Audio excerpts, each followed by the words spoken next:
ఏదైనా సరే అక్కడికే వచ్చాగుతున్నారు ట్రంప్. 2-3 రోజులకు ఒకసారి మళ్ళీ అదే చెప్తున్నారు.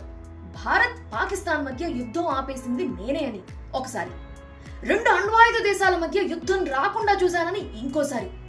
ఇన్నిసార్లు చెప్తున్నాను, నమ్మండ్రా బాబు, యుద్ధాన్ని ఆపేసింది నేనే అంటున్నారు ట్రంప్. ఇలా ప్రపంచ దేశాల మధ్య శాంతి నెలకొల్పుతున్న ఆయనకి నోబెల్ శాంతి బహుమతి మాత్రం ఇవ్వరు అని ట్రూత్ సోషల్ మీడియాలో ట్రంప్ చాలా బాధపడుతూ రాసుకొచ్చారు. ట్రంప్ చేసిన ఆ పోస్ట్ లో భారత్ పాకిస్తాన్ మధ్య యుద్ధం మాత్రమే కాదు, దశాబ్దాలుగా నడుస్తున్న ఇష్యూ, యుద్ధానికి మించి కాంగో రువాండా మధ్య ఒప్పందం కుదిర్చాను. ప్రపంచానికి ఇది ఒక గొప్ప రోజు. అయినా no Nobel prize. Serbia Kosovo మధ్య యుద్ధం ఆపేశా, అయినా సరే no Nobel prize. Egypt Ethiopia మధ్య శాంతి నెలకొల్పా, అయినా no Nobel prize. Ukraine Russia, Israel Iran మధ్య అవుట్కమ్ ఎలా ఉంటుందో తెలియదు గానీ ప్రయత్నిస్తున్నా, అయినా నో నోబెల్ ప్రైజ్.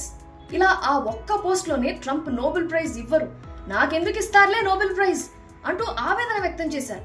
అసలు నోబెల్ శాంతి బహుమతి ఎవరికిస్తారు అంటే, అంతర్జాతీయ శాంతికి దోహదపడే కార్యక్రమాలు చేసిన వారికి, యుద్ధాలు పరిష్కరించిన వారికి, మానవ హక్కులు, సామాజిక న్యాయం ఇలా వివిధ అంశాల్లో కృషి చేసిన వారికి నోబెల్ శాంతి బహుమతి అందిస్తూ ఉంటారు. భారతదేశం నుండి కూడా నోబెల్ శాంతి బహుమతి అందుకున్న వారిలో మదర్ తెరీసా, సివి రామన్, రవీంద్రనాథ్ ఠాగూర్ ఇంకా చాలా మంది ఉన్నారు. అలాగే America ex president Barack Obama కూడా 2009లో అణ్వాయుధ రహిత ప్రపంచం కోసం ఆయన చేసిన కృషికి గాను నోబెల్ శాంతి బహుమతిని అందుకున్నారు. అయితే ఈ నోబెల్ శాంతి బహుమతి కోసం స్వయంగా తమని తాము నామినేట్ చేసుకోలేరు, ఇతరులు ప్రతిపాదించాల్సి ఉంటుంది.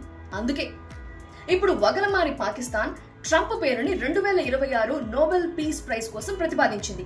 ట్రంప్ యొక్క వ్యూహాత్మక దూరదృష్టితోనే పాకిస్తాన్, ఇండియా మధ్య కాల్పుల విరమణ కుదిరింది అని చెప్తోంది. ఇప్పటికే అనేక సార్లు మన దేశం, మన ప్రధాని కూడా చెప్పారు, కాల్పులు విరమించండి అని పాకిస్తానే వచ్చి కోరితే అప్పుడు మనం కాల్పులు విరమించామని చెప్పి. అయినా సరే ట్రంప్ గారు కూడా నేనే యుద్ధాన్ని ఆపాను, నాకెందుకు ఇవ్వరు నోబెల్ శాంతి బహుమతి అంటున్నారు. భారత్ పాకిస్తాన్ మధ్య యుద్ధం ఆపాను అని చెప్తున్న ట్రంప్ వ్యాఖ్యలపై సోషల్ మీడియా వాసుల రియాక్షన్స్ ఎలా ఉన్నాయంటే, ఒబామా కూడా నోబెల్ ప్రైజ్ ఇచ్చారు, నాకు ఎందుకు ఇయ్యవు పిలిచి అని ట్రంప్ బాధపడుతున్నారని కొందరు. ట్రంప్ గారు ఇంత బాధపడుతుంటే ఇచ్చేయండి సార్, నోబెల్ ప్రైజ్ ఇచ్చేయండి అని మరికొందరు.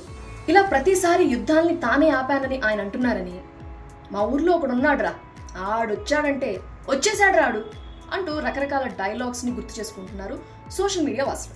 సో ఇక నోబెల్ కమిటీ ఏ విధంగా స్పందిస్తుందో చూడాలి. ఇప్పటికే ట్రంప్ తన ఆవేదన అంతా ట్రూత్ సోషల్ మీడియాలో వ్యక్తపరిచారు కాబట్టి.